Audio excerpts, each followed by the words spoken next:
बहुत यादगार, बहुत मेमोरीज बनाई, बहुत दोस्त बनाए, मजा आया, अच्छा एक्सपीरियंस था, बहुत अच्छा। किसी के हाथ ट्रॉफी जाती है ना लोकेश, तो बहुत सारे डिबेट शुरू हो जाते हैं। शिव भाई ने अच्छा खेला और कुछ उनके अच्छे कर्म रहे होंगे कि उनको फिनाले टिकट ना मिलते हुए फिनाले टिकट मिल गई। हालांकि वो बहुत कैलकुलेटेड मूव था।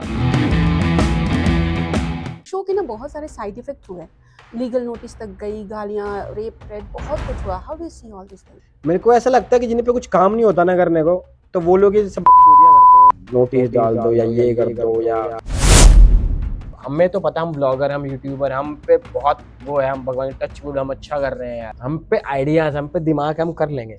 अब किसी पे दिमाग ही ना हो तो भाई वो तो ये करेंगे ना, लीगल नोटिस, गालियां। अनलिमिटेड धमकियां और इसके बाद लीगल नोटिस दी गई। तो क्योंकि वंशज भी एक यूट्यूबर हैं, सोशल मीडिया इन्फ्लुएंसर हैं, हाउ डू सी, और कुछ आपने सजेशन दिया उन्हें? वंशज कोई मजा आता ये सब चीजें करने में ना। अगर वो ये कर रहा है चल ठीक है भाई, उसका मन कर रहा हुआ कर रहा। अब मैं उस पे उसका पापा थोड़ी हूँ कि मैं रोकूंगा उसको कि भाई क्यों कर रहा है। द 50 की ट्रॉफी शिव के हाथ में आ चुकी है, बट भाई चर्चा तो बहुत दिनों तक चलती ही रहेगी। और आज इस पर चर्चा करने के लिए हमारे साथ हैं Lavkesh. Thank you so much, कैसी आपने रही मुझे आप? बुलाया। यस, थैंक यू, आपने टाइम दिया हमें। कैसी रही आपकी ये जर्नी द 50 की? बहुत यादगार, बहुत मेमोरीज बनाई, बहुत दोस्त बनाए, मजा आया, अच्छा एक्सपीरियंस था, बहुत अच्छा। जब भी किसी के हाथ ट्रॉफी जाती है ना लोकेश, तो बहुत सारे डिबेट शुरू हो जाते हैं कि ये सही नहीं था, अनफेयर था, कोई बोलेगा एकदम परफेक्ट था। आपको क्या लगता है? एकदम ऑनेस्ट ओपिनियन दीजिएगा। नहीं नहीं यार, देखो गेम में जिसने अच्छा परफॉर्म किया ट्रॉफी उसी को मिलेगी ऑब्वियसली। शिव भाई ने तेज किया होगा तो शिव भाई को मिली है। फैजू तेज करता फैजू को मिलती, बट हाँ, फैजू क्योंकि मेरा दोस्त है तो आई ऑलवेज वांटेड कि फैजू जीते। मेरा ये मानना है। बाकी फेयर एंड फेयर मैं नहीं बोलूंगा, बिल्कुल अगर तेज किया तो बिल्कुल फेयर है भाई, ट्रॉफी उसके हाथ में गई। और शिव भाई ने अच्छा खेला और कुछ उनके अच्छे कर्म रहे होंगे कि उनको फिनाले टिकट ना मिलते हुए फिनाले टिकट मिल गई। हालांकि वो बहुत कैलकुलेटेड मूव था, but at the end all that matters is की जीता कौन। तो शिव भाई जीत गए तो मैंने उनको कॉन्ग्रेट्स भी बोला था। और पर मेरी नजर में मैं भी जीता हूँ बिल्कुल फैजू भी बिल्कुल। जीता, क्योंकि भाई जो अपन करने गए थे हमने वो कर दिया यार। हम गेम खेलने गए थे, हमने अच्छा गेम खेला। और मेरा डे 2 या डे 3 पे शिवेत टारगेट बन गया था। मैंने शिवेत को बाहर निकाला, जो जो मैंने सोचा मैंने सब किया। बहुत लोग कमेंट भी किए करें, रिधिमा ने भी बोला कि ट्रॉफी खैरात में मिली है, अगर मिली है तो। कोई बोल रहा है कि भीख मांगा है। बहुत अपशब्द भी बोले जा रहे हैं, आपको पता है, आप यूट्यूब पे एक्टिव हैं, सोशल मीडिया पे एक्टिव हैं, किस तरह की चीजें की जाती हैं। शो के ना बहुत सारे साइड इफेक्ट हुए, लीगल नोटिस तक गई, गालियां, रेप थ्रेट, बहुत कुछ हुआ। How do see all this things? मेरे को ऐसा लगता है कि जिन पे कुछ काम नहीं होता ना करने को, तो वो लोग ये सब बकचोदियां करते हैं कि नोटिस डाल दो या ये कर दो या मतलब जिन पे कुछ काम नहीं है। एक मजबूत काम जो होता है ना, जिनके पास कुछ। अब आप लोग अगर रियलिटी शो के लिए वेट करोगे पूरा अब 1 साल या 2 साल या 3 साल की, मेरे को तो जब तक रेलिवेंट रहने के लिए मुझे किसी को गाली बकनी है या फिर मुझे किसी को अपशब्द बोलने हैं, तो भाई ऐसे चलेगा। अब हमें तो पता, हम ब्लॉगर, हम यूट्यूबर, हम पे बहुत वो है, हम भगवान टच वुड, हम अच्छा कर रहे हैं यार। हम पे कंटेंट है, हम पे आइडियाज, हम पे दिमाग, हम कर लेंगे। अब किसी पे दिमाग ही ना हो तो भाई वो तो ये करेंगे ना, लीगल नोटिस, गालियां, अनडिजर्विंग, खैरात में। क्यों खैरात में भाई, क्यों खैरात में, तुम जीत लेते। वंशज का एक्ट आपको कैसा लगा? स्पेशली जब वो बाहर आए तो पहले तो उन्होंने करण प्रिंस में बहुत सारे कमेंट्स किए, आंटी, बुद्धि, मंद बुद्धि, बहुत कुछ बोला। फिर रिधिमा से जो उनका पंगा हुआ, उसके बाद उनके फैंस ने, जैसा कि मैंने मेंशन किया, बहुत मतलब अनलिमिटेड धमकियां, और इसके बाद ही लीगल नोटिस ली गई। तो क्योंकि वंशज भी एक यूट्यूबर हैं, सोशल मीडिया इन्फ्लुएंसर हैं, हाउ डू सी, और कुछ आपने सजेशन दिया उनको? नहीं, वंशज मेरे को ऐसा लगता है कि वंशज कोई मजा आता ये सब चीजें करने में ना। वंशज भी पूरा फन लेता है इन चीजों का। और बट कोई बात नहीं यार, मैं एज अ पर्सन मैं इन चीजों से दूर रहना चाहता हूँ, क्योंकि मेरे को मजा नहीं आता। मेरे को सुकून की जिंदगी पसंद है, मेरे को अपना काम दिखाना पसंद है लोगों को। वंशज जो कर रहा है वंशज के पॉइंट पे बिल्कुल ठीक होगा। और एज अ पर्सन मैं वंशज की बात करूँ, मेरे से छोटा है और कई चीजों में उसको गाइड भी करता रहता हूँ। हालांकि मेरा बहुत अच्छा दोस्त भी है वो। और रही बात रिधिमा की, रिधिमा से मेरी कोई बातचीत नहीं है कि वो, तो मैं उसको जज भी नहीं करना चाहता क्योंकि जिससे मेरी बातचीत नहीं है। हाँ, मैं वंशज मेरा दोस्त है, उसको मैं बिल्कुल ये बोल सकता हूँ कि अगर वो चीजें ना भी करे ना तो भी ही इज डूइंग गुड यार। तो अगर वो ये कर रहा है चल ठीक है भाई, उसका मन कर रहा होगा कर रहा है। अब मैं उस पे उसका पापा थोड़ी हूँ कि मैं रोकूंगा उसको कि भाई क्यों कर रहा है या मत कर या फिर कर। तो उसके मन की बात है यार, वो जो करना चाहे वो करे, कोई दिक्कत वाली एक बात सीनियर का सजेशन तो बनता ही है, पापा होने की जरूरत नहीं है, बट आप नहीं नहीं, सीनियर है मतलब उनसे। सीनियर नहीं, मेरा भाई है वो, छोटा और दोस्त भी है। जी। बट मैं उसको यही कहूंगा कि मतलब वीडियो कभी अगर देखे भी या ना भी देखे, कि bro you are doing so good, but मेरे हिसाब से तुझे क्लाउड देने की जरूरत ही नहीं उन लोगों को जिनके पास कुछ है नहीं, मेरा ये मानना हम्म। अच्छा, एंड तक ना सबको पता था एक तरह से कि शिव विनर है, बट फिर भी लोग कयास लगा रहे थे कि फैजू के हाथ में ट्रॉफी जाएगी। है। क्योंकि हमें टाइम ही नहीं पता था ना, हमें टाइम पता ही नहीं था। अब उन्होंने क्या किया फिनाले पे कि विनर लीक ना हो जाए, तो चारों का विनिंग शॉट ले लिया कि फैजू जीत गया है, शिव जीत गया है, काका जीत गया है, कृष्णा जीत गई है। और that it was fair enough show की साइड से, क्रिएटिव्स की साइड से भी, कि अगर हम लोग उसी ने बताया तो विनर कहीं ना कहीं से लीक हो जाता है, आपको ही पता है कि how does it work.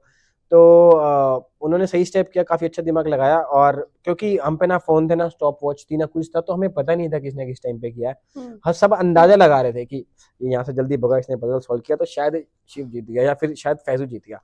Obviously सबको पता था शिव या फैजू में से कोई जीतने वाले, क्योंकि उन्होंने सबसे तेज किया था जी। ठीक है ना।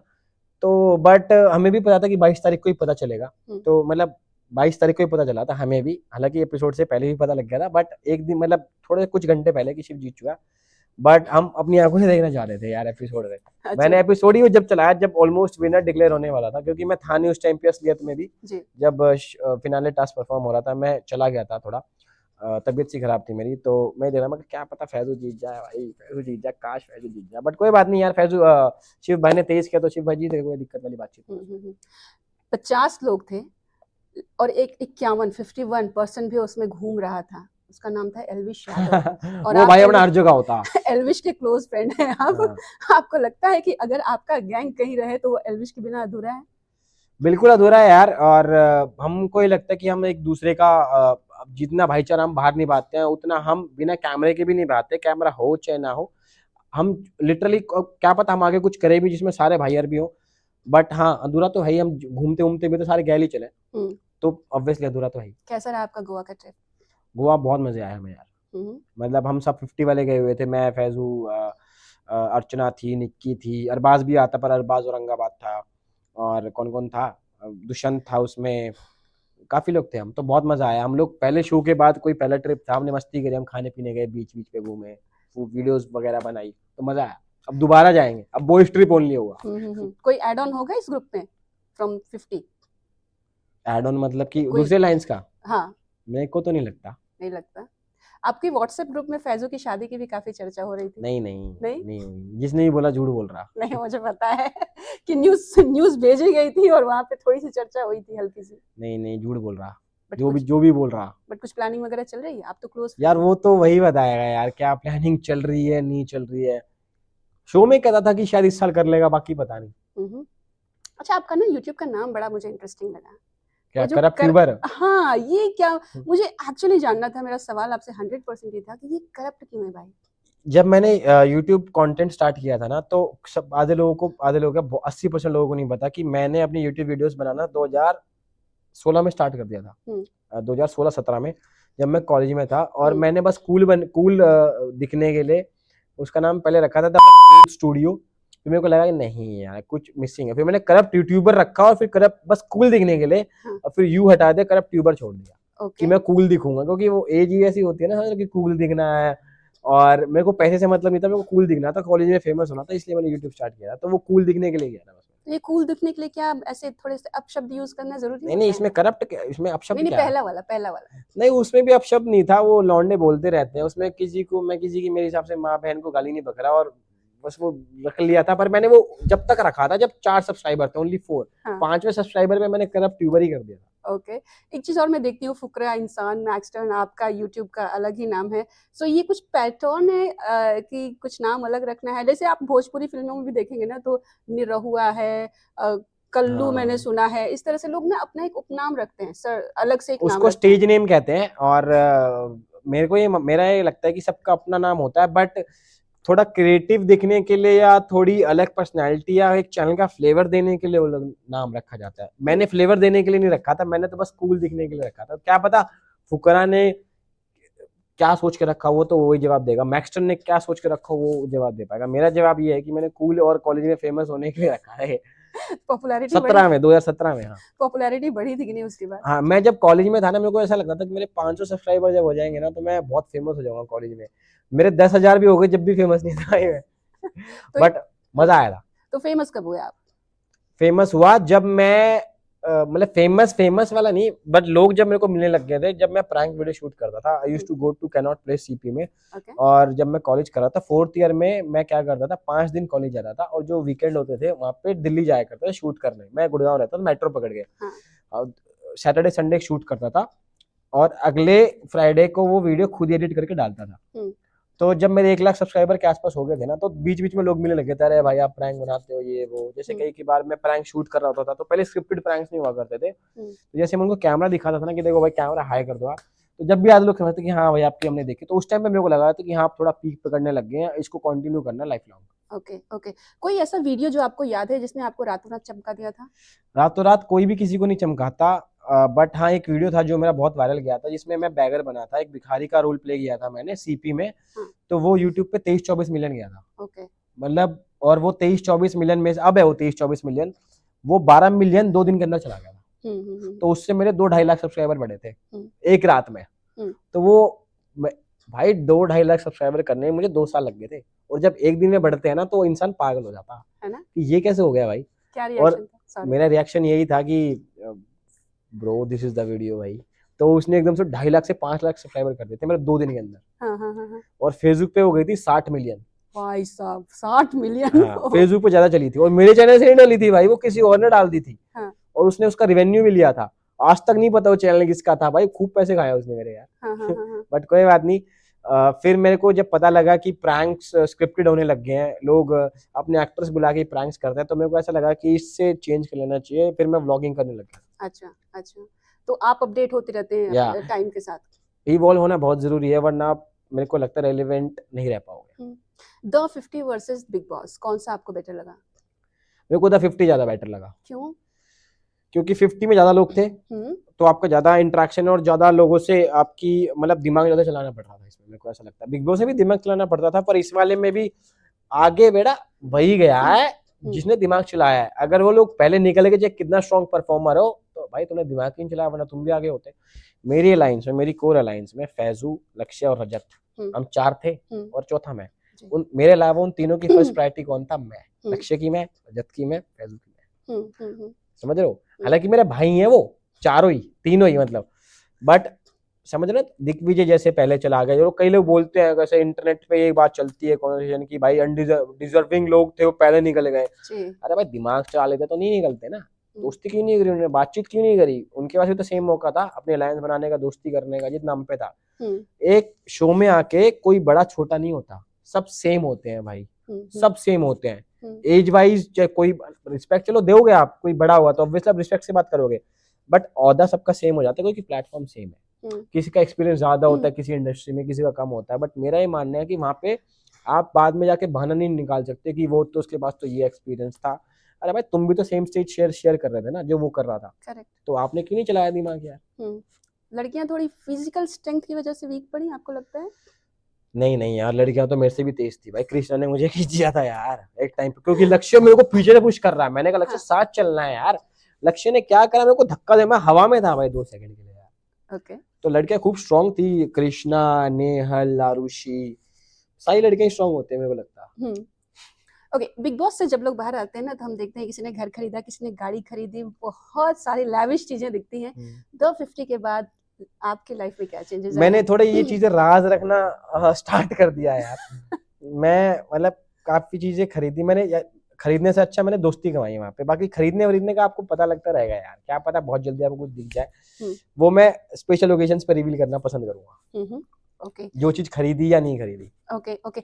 शो में ना एक चीज बहुत चर्चा में रही डे 1 से, इन्फ्लुएंसर्स वर्सेस एक्टर। हाँ। और ये कमेंट पास करना कि ये तो बहुत ही क्या सीनियर है, इतने सालों से ऐसे पड़े हुए हैं, प्लस इन्फ्लुएंसर्स पे कि 12 सेकंड की रील बना के फेमस हो जाते हैं। ये आपको ये हेल्दी कंपटीशन लगा, जलन लगी, क्या लगा? देखो भाई, मैंने कभी 12 सेकंड की रील बनाई नहीं, तो मैं उस कमेंट को अपने पे लेता नहीं। ठीक है, मतलब मेरा स्टार्टिंग से ही कंटेंट यूट्यूब रहा है। I was a YouTuber initially. सब मैंने स्टार्ट यूट्यूब से किया था। मेरे इंस्टा पे सब्सक्राइबर्स, इंस्टा पे फॉलोअर्स बहुत जब मतलब 1 लाख भी 5 साल में हुए थे मेरे यार। 1 लाख इंस्टाग्राम पे फॉलोअर्स 5 साल लग गए थे मुझे। हम्म, बाद में चलो कंपाउंडिंग होती है, that goes 2x 5x 3x 20x बहुत जल्दी। बट मेरा ये मानना है कि वो कमेंट पहली बार तो मैंने अपने पे लिया नहीं, अगर बाद में भी ली, बाद में भी अगर वो दिखाएगा ना, मेरे को पता चला, मैंने उसको जब भी नहीं लिया क्योंकि मैंने कभी बनाया नहीं। बाकी हाँ वो फैजू करके ही बोला था, प्रिंस ने आज उनके लिए बोला था जो बनाते थे, उनके लिए भी गलत था यार वो। और फिर बाद में अगर आप कमेंट पास करके आप उनसे दोस्ती भी करने जा रहे हो और उनसे, तो फिर वो डबल ढोलकी वाली साइड होती है। और एक्टर्स वर्सेस इन्फ्लुएंसर्स की बात करूं तो ऑब्वियसली गुट बन ही जाता है किसी भी अगर रियलिटी शो में, क्योंकि वो लोग पहले से दोस्त होते हैं, उन्होंने वो पहले मिल चुके होते हैं, और इधर इन्फ्लुएंसर्स भी आपस में मिल चुके होते हैं, तो वो तो सिंपल सी बात है कि वो अपने दोस्तों से बात करेंगे, हम अपने दोस्तों से बात करेंगे। जी जी जी। मुझे ना आपकी जर्नी जाननी है कैसी रही, और YouTube as a business, how do you see? YouTube as a business बहुत अच्छा है यार। अभी तो यूट्यूब आप फ्री में कर पा रहे हो, मेरा ये मानना है कि अगले 5-10 साल में यूट्यूब भी चार्ज करने लग जाएगा अपलोड करने का, तो भाई इस अपॉर्चुनिटी को छोड़ो मत। हाँ, मैं आज से 5 साल पहले भी ये कहता था कि यूट्यूब का एक ऐसा टाइम आएगा जब आपसे पैसे लेगा वीडियो अपलोड करने के, तो जब तक फ्री है जब तक अपलोड करते रहो। और यूट्यूब ने काफ़ी लोगों को बहुत कुछ दिया, मुझे भी बहुत कुछ दिया है। तो यूट्यूब एज अ बिजनेस बहुत अच्छा है अगर आप कंसिस्टेंस हो, मतलब अगर आप कंसिस्टेंट हो ना, यूट्यूब की नहीं, मेरे को ऐसा लगता है कि आप कुछ भी कर रहे हो ना जिंदगी में, तो एक वो होता है ना, साइड का देखो ही मत, आगे देखो, कंसिस्टेंट रहो। क्योंकि जब तक मैंने कोई रियलिटी शो नहीं किया था ना, मैं इतना कंसिस्टेंट था कि मैंने 8 साल तक एक भी वीक स्किप नहीं किया था, मैं हर वीक वीडियो डालता था भाई। ओके, मैं इतना कंसिस्टेंट था, चाहे व्यूज आ रहे हो ना आ रहे हो। 2018 से 19 तक में ना मेरा यूट्यूब का रेवेन्यू था बस $150 एक साल में, ओनली $150 भाई।